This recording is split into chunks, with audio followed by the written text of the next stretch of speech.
Bonjour à toutes et à tous mes très chers frères et sœurs, et qui que vous soyez, soyez les bienvenus sur cette chaîne. Je m'appelle Abdias, je vous rappelle que je suis témoin de Jéhovah, très fier de l'être, et bien évidemment intimement convaincu que cette organisation est vraiment celle du Dieu véritable Jéhovah. Si vous voulez connaître mes arguments à ce sujet, je vous renvoie aux vidéos 3, 4 et 5 de cette chaîne.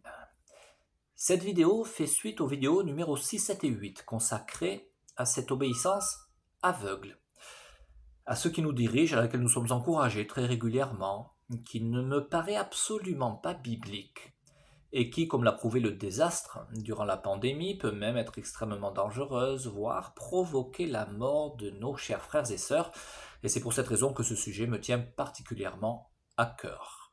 Le but étant que dans le futur, les frères et sœurs puissent savoir comment réagir, quels sont leurs droits aux yeux de Jéhovah. Si des anciens leur donnent des instructions sur des sujets totalement personnels et soi-disant laissés à la totale conscience des frères et sœurs. Étant donné que ce mot instruction revient en permanence dans l'organisation, nous vous donnons des instructions. Vous devez obéir aux instructions qui vous sont données, etc., etc. Il serait bien de définir ce qu'est une instruction, ou plutôt la différence entre un ordre, une instruction et une suggestion. C'est important à clarifier pour comprendre le degré d'obligation d'obéissance qui est exigé des frères et sœurs. Par exemple, un ordre. Je te demande de faire quelque chose, tu dois le faire, parce que j'ai l'autorité pour l'exiger de toi, comme ça peut être le cas d'un patron, d'un supérieur, etc. La suggestion, je pense que cette façon de faire serait la meilleure, mais tu fais ce que tu veux, c'est ton problème, ta décision personnelle. Nous avons compris, nous faisons ce que nous voulons, nous n'aurons aucune représaille ou sanction. C'est notre problème personnel. Une instruction, maintenant. Définition de Google, l'instruction a pour but d'aider la personne à mener à bien une tâche ou un processus. Fin de citation. Nous dirions donc à quelqu'un, voilà ce que tu dois faire pour mener à bien ce processus. Dans le cas de l'organisation, ce serait comme dire à un frère ou à une sœur, nous t'instruisons, instruction, pour que tu puisses faire les choses bien. Sous-entendu, comme Jéhovah le souhaite.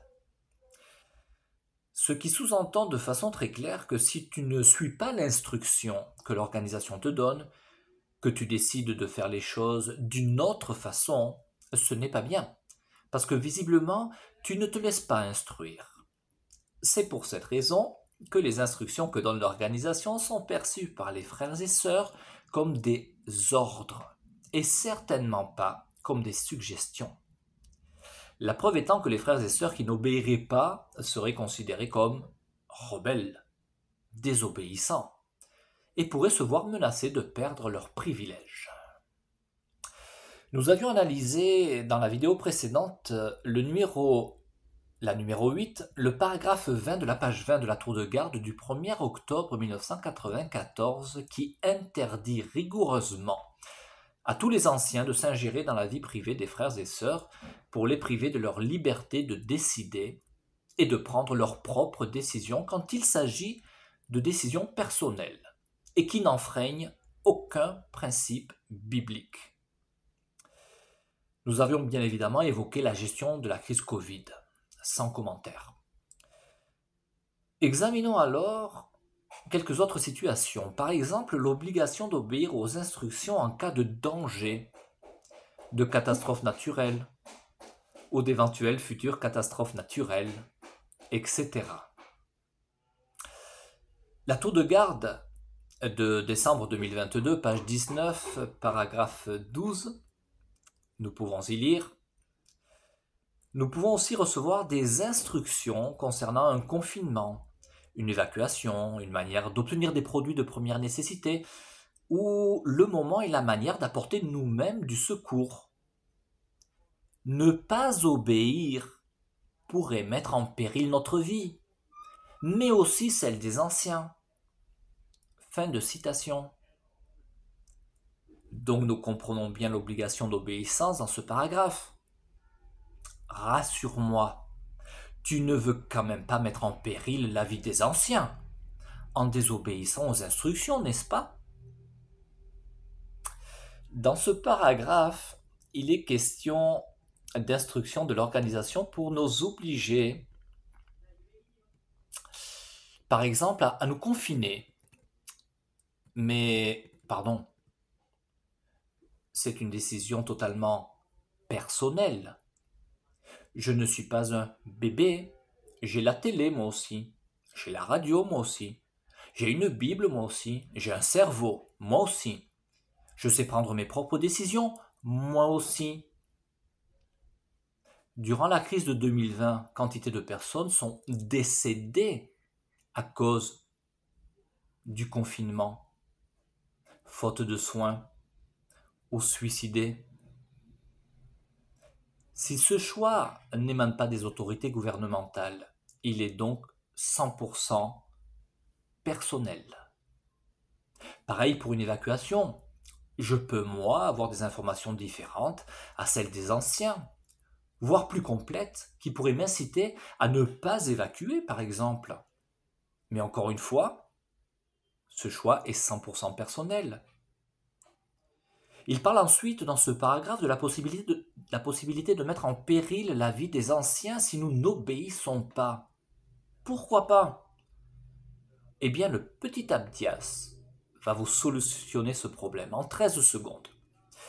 Du haut du pupitre, la communication sera la suivante. Chers frères et sœurs, sachez que si certains décident de ne pas suivre les instructions données en cas de catastrophe, les anciens risquent de ne pas pouvoir mettre en danger leur vie pour vous venir en aide. Vous devrez porter la responsabilité de vos choix. C'est simple, non? Alors pourquoi les membres du collège central et les anciens se sentent-ils obligés de menacer tout le temps leurs frères et sœurs, de les radier ou les insultant, les traitant de frères et sœurs désobéissants, rebelles, s'ils n'obéissent pas à leur façon de penser, sur des sujets totalement personnels? J'ai beau retourner le problème dans tous les sens dans ma tête, je ne trouve aucune raison valable à leur façon de faire. Par contre, il y a un danger très important pour le peuple de Jéhovah. Danger que je présenterai à la fin de cette série de vidéos. Autre exemple, les longues études. Là encore, j'ai beau retourner le problème dans tous les sens dans ma tête, je ne parviens pas à comprendre quel est le problème de l'organisation avec les longues études. Prenons l'exemple d'un jeune qui déciderait de devenir médecin, parce qu'il a toujours rêvé de soigner les gens. Eh bien, les parents pourraient être radiés s'il s'avère qu'ils cautionnent ou encouragent leur enfant en ce sens. Pardon, mais qu'est-ce que ça peut te faire? Si le jeune se sent capable de garder une bonne spiritualité tout en faisant de longues études, c'est son problème. En quoi ça te regarde? Il est majeur, il fait ce qu'il veut. Vous pensez vraiment qu'un frère laveur de vitres est plus spirituel qu'un frère médecin? Il met en péril sa spiritualité? Qu'est-ce que tu en sais? T'es dans son cœur? T'es dans sa tête? Écoutez mon témoignage, s'il vous plaît. Il y avait dans une de mes anciennes congrégations un couple, tous les deux très intelligents, qui avaient une profession très bien rémunérée. Ils avaient 2 enfants, un garçon et une fille. Les deux, comme les parents, très intelligents. Et visiblement, les parents n'ont eu que faire des instructions du collège central sur les longues études. Et leurs enfants ont donc suivi un long cursus universitaire. Les enfants ont toujours eu, à ma connaissance, une parfaite régularité dans leurs activités spirituelles jusqu'à ce jour. Mais mieux que ça, le fils, ayant un bagage universitaire particulièrement intéressant, il a fini par travailler à mi-temps dans un quartier d'affaires d'une certaine capitale européenne. Travaillant à mi-temps, tout en gagnant un salaire particulièrement enviable, de par ses hautes qualifications, je vous le donne en mille, il servait comme pionnier permanent. tout en assumant ses responsabilités au sein de sa congrégation, pendant que le frère modèle, le fameux laveur de vitres, travaillait lui de 8 heures à midi, 14 heures, 20 heures pour subvenir aux besoins de sa famille. Pour autant, je vais peut-être vous surprendre, parce que personnellement, je n'encourage personne à faire de longues études et partage en très grande partie la vision des frères du Collège central qui encourage les frères et sœurs à mener une vie simple au service de Jéhovah. Je suis totalement d'accord avec eux. Ce que je ne parviens pas à comprendre, c'est encore une fois cette obsession à menacer les frères et sœurs qui décideraient de faire autrement sur des questions totalement personnelles et de conscience. Tu veux faire de longues études? Fais de longues études. Mais si ça tourne mal, tu ne t'en prendras qu'à toi-même. Nous, on t'avait averti. Et en effet, quelle est la réalité? Eh bien, si l'organisation a averti les frères et sœurs du danger pour leur spiritualité, des longues études, elle a fait son travail devant Jéhovah. Jéhovah ne peut rien lui reprocher. Alors quel intérêt à menacer les frères et sœurs de les punir s'ils ne pensent pas comme toi sur une question personnelle? Autre exemple, le Collège central avait expliqué dans une communication qu'il n'approuvait pas les sites de rencontres pour les témoins de Jéhovah. Ce qui signifie, dans le langage de l'organisation, que si on apprend que tu es inscrit sur un de ces sites, tu t'exposes à avoir des problèmes. Cette communication expliquait les dangers qu'il pouvait y avoir sur ces sites de rencontres. Mais encore une fois, les frères et sœurs ne sont pas des bébés. Ce sont des adultes responsables et on se doit de les traiter comme tels.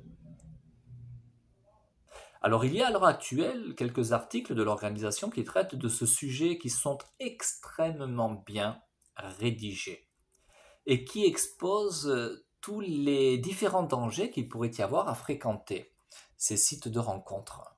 Ces articles ne condamnent pas le fait que les frères et sœurs s'y inscrivent. Alors est-ce que la vision du Collège central a changé dans ce domaine? Ou est-ce qu'un collège d'anciens pourrait toujours utiliser cette communication d'il y a une dizaine d'années pour s'ingérer, encore une fois, dans la vie privée des frères et sœurs? Autre exemple, le choix pour un chrétien de posséder une arme pour se protéger, protéger sa famille, bien évidemment dans le respect des lois de son pays. Est-ce que quelqu'un pourrait m'expliquer comment on se protège de 3 individus qui pénètrent votre foyer, qui vous veulent du mal, à vous, ainsi qu'à votre famille, qui ont le démon dans les yeux, et qui peut-être ne quitteront les lieux que quand ils se seront pleinement amusés, rassasiés de votre femme et votre fille? Cette situation se produit tous les jours dans le monde. Quelle peut être la pensée de Jéhovah sur ce sujet? Eh bien, Jéhovah exige que face à un éventuel danger, les chrétiens prennent des dispositions pour se protéger. Pourrait-il aller jusqu'à posséder une arme? Qu'en pense Jéhovah? Est-ce que Jéhovah condamnerait un chrétien qui déciderait de posséder une arme pour se protéger ou protéger sa famille? Le Réveillez-vous de 1991 du 8 juillet, page 13, on pouvait y lire Exode chapitre 22, versets 2 et 3, je vais vous le citer. « Si un voleur est surpris en flagrant délit d'effraction, si on le frappe et qu'il meurt, on ne sera pas coupable de meurtre. Mais si cela se passe après le lever du soleil, on sera coupable de meurtre. » L'organisation donne l'explication suivante. Ce verset parle du cas où un voleur était mortellement frappé en pénétrant 2 jours dans une maison. Cette mesure d'autodéfense était assimilée à un meurtre, car le malfaiteur aurait pu être identifié et poursuivi en justice. Mais de nuit, il aurait été difficile pour le maître de maison de voir l'intrus et de s'assurer de ses intentions. Par conséquent, si quelqu'un tuait un visiteur indésirable la nuit, il n'était pas considéré comme coupable. Fin de citation. Pas considéré comme coupable, bien évidemment, nous l'avons compris, aux yeux de Jéhovah. L'étude de la Bible est vraiment intéressante parce qu'elle nous aide à comprendre la pensée de Jéhovah. Tu vivais dans l'Israël antique, une ou plusieurs personnes malveillantes pénétraient de nuit dans ta propriété. Jéhovah te disait, tu fais ce que tu veux, mon ami. Si tu veux prendre le risque de le neutraliser tranquillement, pour l'allonger sur un divan et le faire parler de son enfance, de façon à mesurer son degré de dangerosité, vas-y, il n'y a pas de problème. Maintenant, si tu préfères le sécher, moi, je ne te reprocherai absolument rien. Eh oui, c'est Jéhovah qui exigeait également que ses serviteurs travaillent, l'épée à la ceinture, durant la reconstruction de la muraille de Jérusalem. C'est également Jéhovah qui autorisait son peuple à s'armer et à se défendre contre ses ennemis. Il n'y voyait aucun problème. Les écritures grecques chrétiennes ne changent absolument rien à la façon de penser de Jéhovah. Ce qui est condamné, c'est de faire preuve de violence quand nous pourrions clairement l'éviter. Romains 12, 17 à 19, on peut y lire « Ne rendez à personne le mal pour le mal. Tenez compte de ce qui est beau du point de vue de tous les hommes, si possible. Pour autant que cela dépende de vous, vivez en paix avec tous les hommes. Mes bien-aimés, ne vous vengez pas vous-même, mais laissez agir la colère de Dieu, car il est écrit, la vengeance est à moi. C'est moi qui paierai de retour, dit Jéhovah. » Selon très certainement Deutéronome 32, 35. La question serait donc la suivante. Est-ce que, sans faire preuve de violence, je peux protéger ma vie, ou la vie de ma famille, ma vertu, ou la vertu de ma famille? Si c'est le cas, tant mieux. Si ça n'est pas le cas, j'encourage tout le monde à étudier la pensée de Jéhovah pour comprendre ce que lui te permet de faire et quelles dispositions lui te permet de prendre pour te protéger et protéger les tiens. Vu que nulle part l'organisation n'explique clairement jusqu'où peut aller le chrétien dans le cas d'une situation extrême, il me paraît logique de considérer que cette question est une question personnelle et de conscience.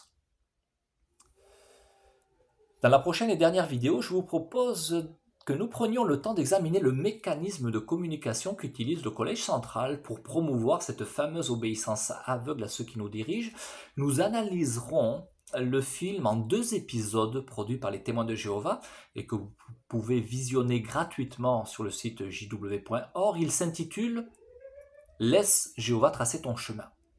Ce film est à mes yeux un outil assez fort qu'utilise l'organisation pour justement inciter les frères et sœurs à obéir aveuglément à n'importe quelle instruction qu'ils pourraient recevoir.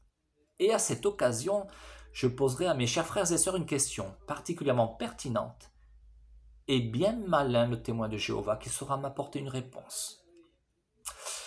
À ma droite, la vidéo principale de cette chaîne, et à ma gauche, vous pouvez appuyer sur la bouboule pour vous abonner. Merci pour votre écoute et à très bientôt.